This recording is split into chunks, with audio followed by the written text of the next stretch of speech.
Okay, good morning everyone. This is Guider Alan Ramos, also known as Guider. So ngayon po, ikukwento ko po, ituturo ko po sa inyo yung about Bitcoin or cryptocurrency. We call it cryptocurrency. Okay? So, share ko lang po yung aking screen. Let me share my screen. Okay, this is the one. Okay. So, slideshow lang po natin. Okay, cryptocurrency. So, most of us or majority of us, I think hindi pa po alam kung ano po yung cryptocurrency. Okay, what is this Bitcoin? What is this cryptocurrency? What is this altcoins? Okay, so tuturo ko po sa inyo ngayon kung ano po ito at gaano po ito ka-importante, okay, gaano po ka-valuable ang cryptocurrency sa atin. Alright? So cryptocurrency is a digital currency. So when we say currency, so we have fiat money, fiat currency. So ang fiat currency po natin around the world is yun po, peso. Meron tayong peso. Siyempre, our own peso. The dollar, the euro, okay, the ringgit. Okay, from Malaysia is ringgit. Okay, meron po rin tayong real from Saudi. Meron din po tayong dollar from USA. So meron tayong euro. Meron din tayong baht, yen from Japan. Okay, yan po yung mga fiat currency, fiat money. Now, we have naman this cryptocurrency. Cryptocurrency is a digital. So, ibig sabihin po, pag meron po tayong internet connection at meron po tayong cryptocurrency, that means meron po tayong pera. So, that means pag meron tayong cryptocurrency, meron tayong pera kahit na nasa ibang lugar po tayo. Okay, so may mga coin market or coin exchanger po doon na pwede po natin ipalit ang Bitcoin or kung ano man yung cryptocurrency na meron tayo. Okay? So, again, so dito po sa cryptocurrency, nagkakaroon po ng initial coin offering to.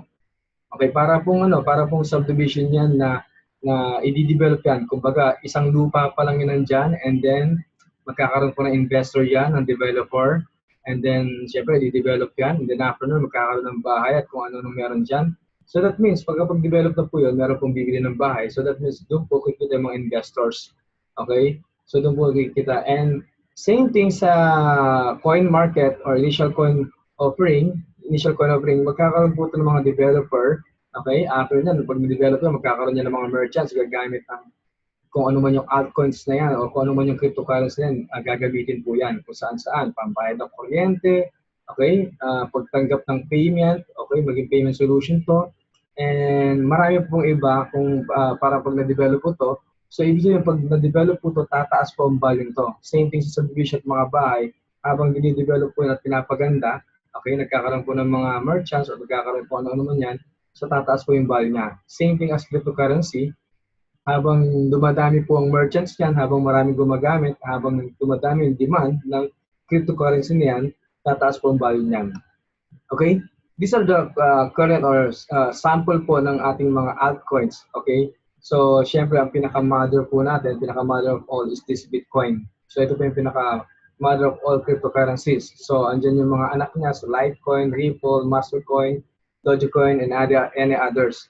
So, there are hundreds of cryptocurrency or altcoins around the world. So may mga kanya-kanyang value yan. Same thing as fiat currency natin, mga peso, dollar, so may mga kanya-kanyang value po yan. Tama po?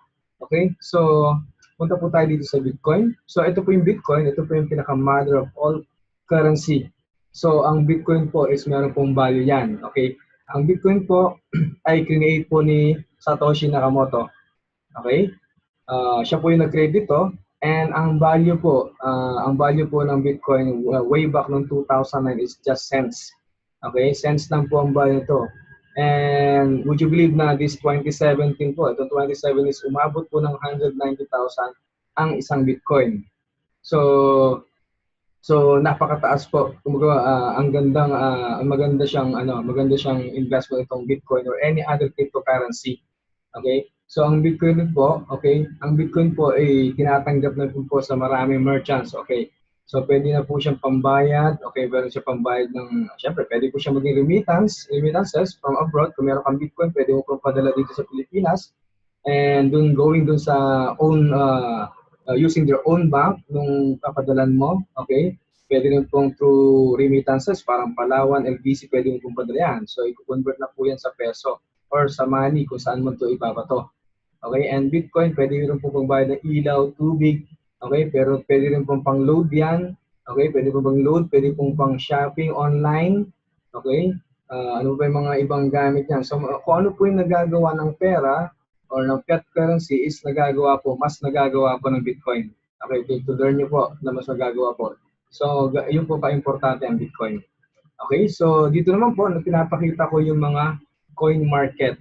Okay, ito po yung mga coin market. Meron po tayong CSEX, meron tayong Cryptopia, and we have this Polynex. So ito po yung isa sa mga, or ilan sa mga coin market.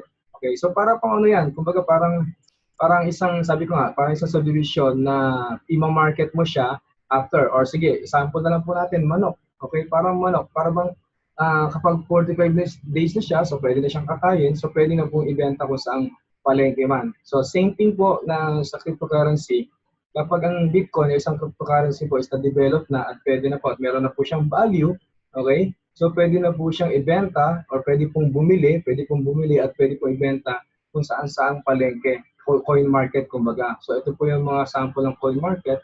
We have the CSEX, we have the Cryptopia, we have the Polynex. So depende po kung saan po mapupunta yung mga manok or mga cryptocurrency or mga altcoins na yan. So depende po dun sa developer kung saan nila gusto ilagay. So para bang manok, depende po kung saan niyo po gustong ibenta yan na palengke. Okay? So now again, itong pinapakita ko naman po is this is the coin coin wallet naman. So kung meron tayong coin market, meron naman tayong coin wallet. So ibig sabihin, sabi ko nga po sa inyo kanina, ang Bitcoin is same as money na meron pong value. So ibig sabihin, ang pera nyo po, ang fiat currency na meron po kayo dyan sa bulsa nyo, so ibig sabihin meron pong wallet yan na pinaglalagyan po kayo, di po ba? So same thing po ang Bitcoin, is pera din po siya, okay, nagamit po siya, so ibig sabihin po meron po siyang wallet. Okay, wherein dito sa Remitano, and ito po yung pinakasikat, itong, ito pong Coin.ph, ito po yung pinakasikat na wallet po, na kung saan pwede nyo pong i-store dito yung Bitcoin nyo. Okay, pwede nyo pong i-store yung Bitcoin nyo dyan. And ito, marami pong pwedeng gawin dyan. Pwede pong pambayad ng bills. Okay, sabi ko nga po kanina, pwede pambayad ng kuryente, pwede pambayad ng ilaw, tubig, okay, ng tuition fee, okay, pwede pambayad dyan, pang load, pang shopping. So ang Bitcoin po is napaka-importante po. Okay? So marami pong way, para po kumita ng Bitcoin, okay? And to think, if I were you, I am suggesting you po, okay, I'm not encouraging you, but I am suggesting po na if you have a spare money on your pocket, pwede po kayong bumili ng Bitcoin. Why is that?